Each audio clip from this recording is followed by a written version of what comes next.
Sagarika Bhattacharjee, who's been separated from her two kids ever since the Norway ordeal, has finally been reunited with them. Sagarika had moved the Calcutta High Court to get custody of her two children who were in the care of their uncle, Arunabhash Bhattacharjee, at Kulti in Burdwan district of West Bengal. Abhigyan and Aishwarya were separated from their parents on the order of the Norwegian Child Welfare Services in May last year. In April this year, the children were brought to India and they were handed over to the uncle.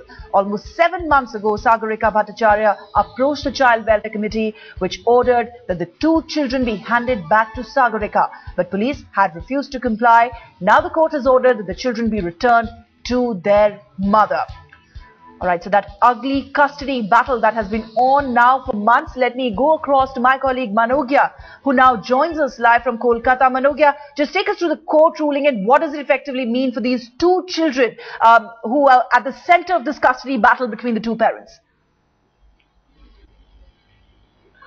Well, absolutely. This is one of the biggest court battles we have seen in recent past over two kids where they have been brought from Norway, but now again the problem persists because the mother has been asking for the custody, and now with the Child Welfare Committee ordering and getting an order from the High Court stating that the custody of the kids will be with the mother. Now that makes it even more cumbersome process because there are two cases that are going back to back in the same process, and both the cases are now overlapping each other as far as the order goes. Now this is an order by the High Court, and the earlier order was by the District Court, where it had been removed, and it was asked that the order would continue in the fact that the children would be allowed to stay with Arunabhash there in Kulti. But now the order has been changed, and this order also comes with the fact that both the kids will now be staying with mother, and this is also an order from the High Court which is over and above any other order.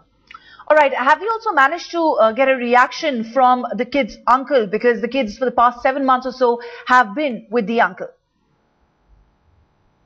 It's been an emotional setback for the family. We spoke to them. They said it was a big emotional setback because they had been fighting the case and they knew that their kids would have been better in their custody as far as their claim goes. But they also said that the children, even though they might have been missing their mother, they have been very comfortable, and it was a very comfortable stay as far as the children was there, and they had gotten to the habit of taking care of the children as far as the court rulings. And of course, the fact that this the legal battle doesn't end here has also been indicated that they would be approaching Apex Court if required to get the custody of the children back. Manogya Loiwal, thank you very much for joining us from Kolkata with the latest reporting on the custody battle that's been on now for months. The High Court ruling there that the children be returned to the mother. Remember, the Child Welfare Committee too had in its report said that the children should be returned to the mother.